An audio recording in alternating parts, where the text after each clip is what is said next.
ഈ 2-ാം തീയതി ഒരു സുരക്ഷാ മീറ്റിംഗ് നടത്തിയിരുന്നു. പക്ഷേ ഈ ഒരു വിഷയം അവിടെ ചർച്ച ചെയ്തതായിട്ട് അതിന്റെ മിനിറ്റ്സിൽ കാണുന്നില്ല. ചെയ്യുവാൻ മാനേജ്മെന്റിനോട് നിർദ്ദേശം നൽകിയിരിക്കുകയാണ് വിദ്യാഭ്യാസ വകുപ്പ്. മാനേജ്മെന്റ് ഈ നിർദ്ദേശം പാലിച്ചില്ല എങ്കിൽ സർക്കാർ പ്രധാനാധ്യാപികയെ സസ്പെൻഡ് ചെയ്യുമെന്ന് വിദ്യാഭ്യാസ മന്ത്രി അറിയിച്ചിരിക്കുകയാണ്. പരമാവധി നടപടികൾ എടുത്തു കഴിഞ്ഞു, ഇനിയും നടപടികൾ ഉണ്ടാകുമെന്നാണ് പറഞ്ഞത്. അതിന്റെ പരമാവധി എന്ന നിലയ്ക്ക് വേണമെങ്കിൽ സ്കൂൾ സർക്കാരിനെ ഏറ്റെടുക്കാം എന്നുള്ള കാര്യവും വിദ്യാഭ്യാസ മന്ത്രി പറയുകയാണ്. KER-ൽ അതിനുള്ള വ്യവസ്ഥകൾ ഉണ്ട്. എന്തായാലും സേഫ്റ്റി ഓഡിറ്റിംഗ് ഉൾപ്പെടെയുള്ള കാര്യങ്ങൾ പാലിച്ചിട്ടില്ല എന്ന കാര്യം വ്യക്തമായിരിക്കുകയാണ്. കർശനമായ നടപടിയാണ് സ്കൂൾ മാനേജ്മെന്റിനെതിരെ എടുക്കുന്നതിന് വേണ്ടി വിദ്യാഭ്യാസ വകുപ്പ് തീരുമാനിച്ചിരിക്കുന്നത്. അവിടെ കൊല്ലം ജില്ലാ വിദ്യാഭ്യാസ ഓഫീസർ അവധിയിലായിരുന്നു. അതിനാൽ AEOയോട് ഇക്കാര്യം വിശദീകരിക്കണം എന്ന് ആവശ്യപ്പെട്ടിട്ടുണ്ട്. എന്തുകൊണ്ടാണ് വിദ്യാഭ്യാസ വകുപ്പിന്റെ സർക്കുലറും KER-ഉം പാലിക്കപ്പെടാതിരുന്നത്, എന്തുകൊണ്ട് സുരക്ഷാ പരിശോധന ഉണ്ടായില്ല തുടങ്ങിയ കാര്യങ്ങൾ. ഇപ്പോൾ അവിടെ പ്രതിഷേധം നടക്കുകയാണ് സ്കൂളിന് മുന്നിൽ. BJPയുടെ പ്രതിഷേധം ഉണ്ടായിരുന്നു. BJPയുടെ പ്രതിഷേധം അല്പസമയത്തിന് മുൻപ് നടന്നിരുന്നു. അവിടെ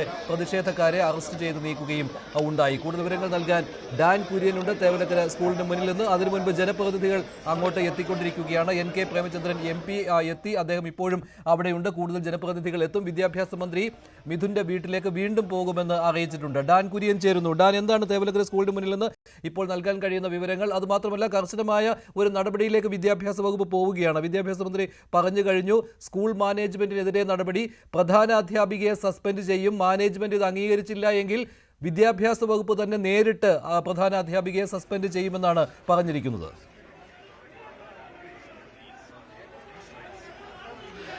മഞ്ജുഷ, അല്പസമയം മുമ്പാണ് BJP പ്രവർത്തകരുടെ നേതൃത്വത്തിൽ സ്കൂൾ പരിസരത്തേക്ക് പ്രതിഷേധ മാർച്ച് എത്തിയത്. പക്ഷേ സ്കൂളിനൊരു തൊട്ടടുത്തായി ബാരിക്കേഡ് തീർത്ത് പോലീസ് പ്രതിഷേധക്കാരെ തടയുകയായിരുന്നു. അതിനിടയിൽ ബാരിക്കേഡിന് മുകളിലൂടെ പോലീസിന്റെ അടുത്തേക്ക്, അതായത് സ്കൂൾ പരിസരത്തേക്ക് ഓടിയെത്താൻ പ്രവർത്തകർ നടത്തിയ നീക്കമാണ് പോലീസുമായുള്ള ബലപ്രയോഗത്തിന് വഴിവെച്ചത്. അതിനിടയിൽ അപ്രതീക്ഷിതമായി 2 പ്രതിഷേധക്കാർ സ്കൂളിന്റെ പ്രധാന കവാടത്തിലെത്തി ഗേറ്റ് തള്ളിത്തുറക്കാനുള്ള നീക്കം നടത്തി. ഇവരെ അറസ്റ്റ് ചെയ്ത് ബലം പ്രയോഗിച്ച് പോലീസ് വാഹനത്തിലേക്ക് മാറ്റുകയായിരുന്നു. തുടർന്നാണ് സമാനമായ തരത്തിൽ പ്രതിഷേധവുമായി സ്കൂൾ പരിസരത്തേക്ക് എത്തിയ മറ്റ് BJP പ്രവർത്തകരെയും പോലീസ് ഇപ്പോൾ അറസ്റ്റ് ചെയ്ത് വാഹനത്തിലേക്ക് മാറ്റിയിരിക്കുന്നത്. ബാരിക്കേഡിന് സമീപത്ത് ഇപ്പോഴും പ്രതിഷേധക്കാർ പിരിഞ്ഞു പോകാൻ കൂട്ടാക്കാതെ കൂടി നിൽക്കുകയാണ്. പോലീസ് മറ്റ് നടപടികളിലേക്കൊന്നും കടക്കുന്നില്ല. ബലം പ്രയോഗിച്ച പ്രതിഷേധക്കാരെ അറസ്റ്റ് ചെയ്ത് വാഹനത്തിലേക്ക് നീക്കുന്ന തരത്തിലാണ് ഇപ്പോൾ കാര്യങ്ങൾ. നിലവിൽ BJPയുടെ പ്രതിഷേധമാണ് പുരോഗമിക്കുന്നത്. ഇതിനു പുറമെ ABVP, KSU, അതോടൊപ്പം തന്നെ RYF ഉൾപ്പെടെയുള്ള സംഘടനകളും സമാനമായ തരത്തിൽ പ്രതിഷേധവുമായി സ്കൂൾ പരിസരത്തേക്ക് എത്തും. അതുകൊണ്ട് തന്നെ സംഘർഷ സാധ്യത കണക്കിലെടുത്ത് വലിയ പോലീസ് സുരക്ഷയാണ് സ്കൂൾ പരിസരത്ത് ഒരുക്കിയിരിക്കുന്നത്. 2 DYSPമാരുടെ നേതൃത്വത്തിലാണ് പോലീസ് ഇവിടെ സുരക്ഷ ഒരുക്കുന്നത്.